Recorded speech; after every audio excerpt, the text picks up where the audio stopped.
The following production is presented by League Info Site and the Credit Union Broadcast Experience, QTV. Hello, I am Sean Wilbur with the CU Compliance Connection, brought to you by InfoSite. On June 20th, 2013, the NCUA Board approved amendments to the loan participation regulations contained in NCUA 701, addressing organization and operations of federal credit unions, and NCUA 741, addressing the requirements for insurance. The NCUA states that loan participation strengthens the credit union industry by providing a useful way for credit unions to diversify their loan portfolios, improve earnings, generate loan growth, manage their balance sheets, and comply with regulatory requirements. Credit unions also use the liquidity obtained through the sale of loan participations to increase the availability of credit to small businesses and consumers.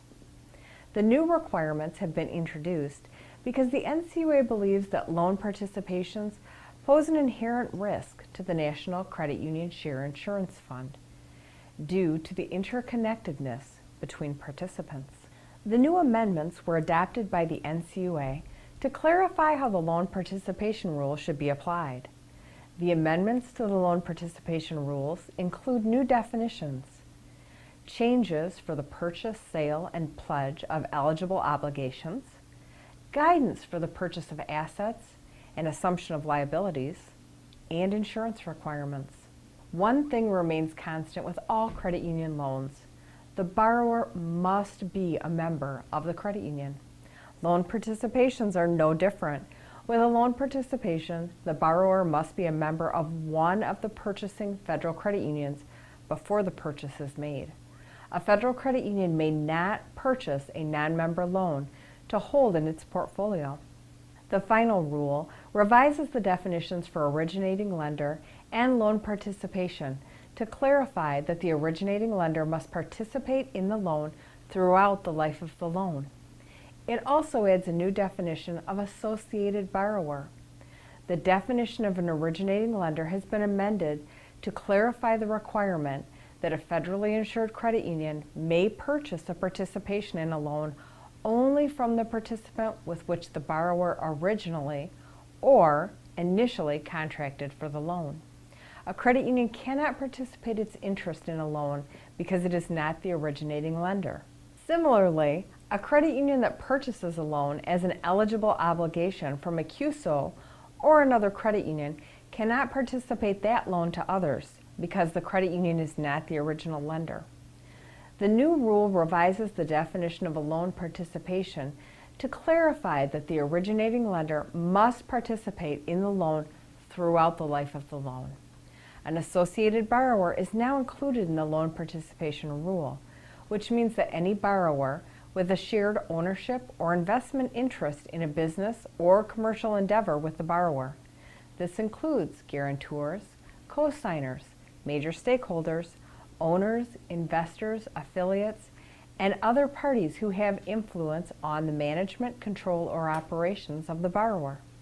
In addition to definition changes, the final rule recognizes and revises the provisions of 701.22b, C, and D of the current rule and consolidates them into a revised 701.22b.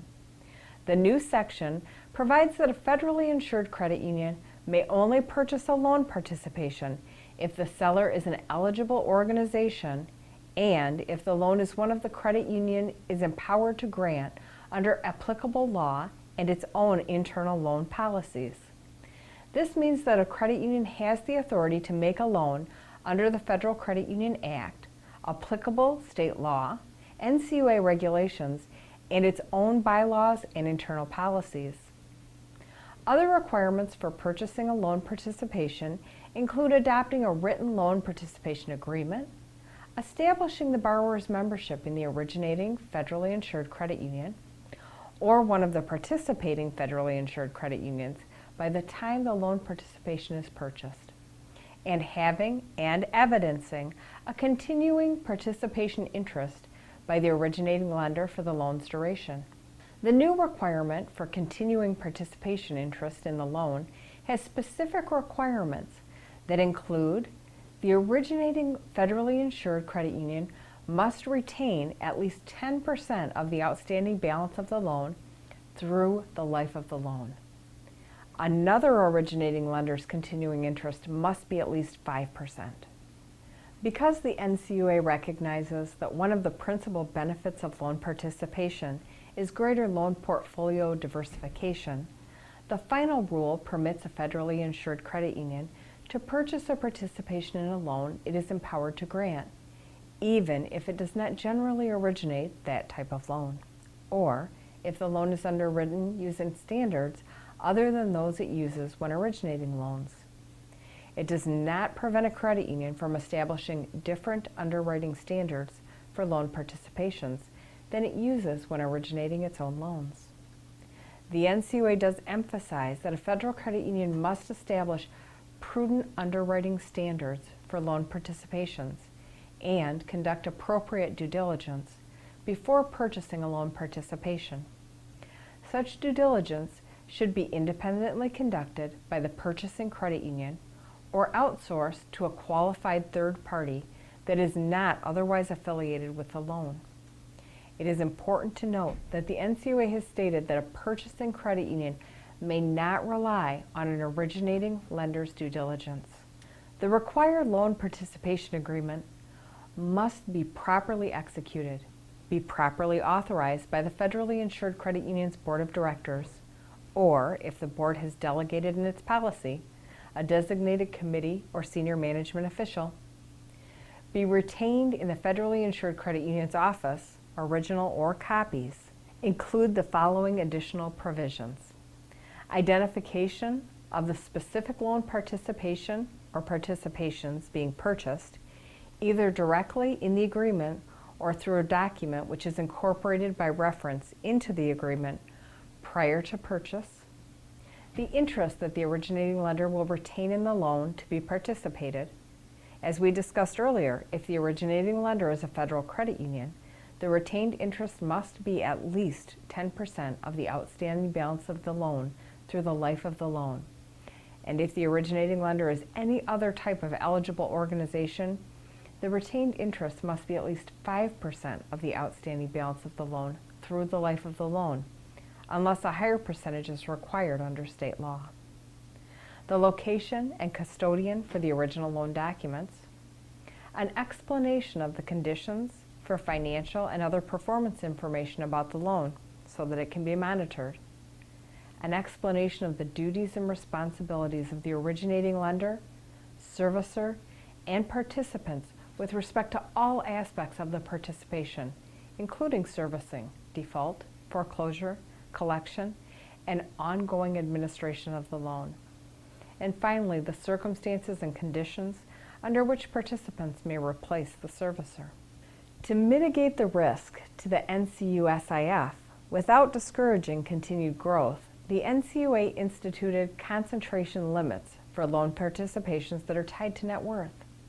The loan participation rules establish a limit on the aggregate amount of loan participations that may be purchased from any one originating lender, not to exceed the greater of $5 million or 100% of the federally insured credit union's net worth, unless the credit union receives a waiver from the NCUA regional director.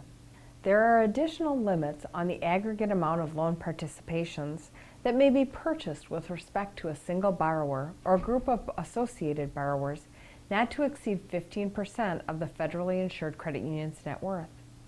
And finally, the credit union must establish self-imposed limits on the amount of loan participations that it may purchase by loan type, not to exceed a percentage of the credit union's net worth, and this must be stated in the loan participation policy. It's important to understand the new loan participation requirements, because if a credit union exceeds the concentration limits, the NCUA can require the credit union to divest of any loan participations it holds at that time.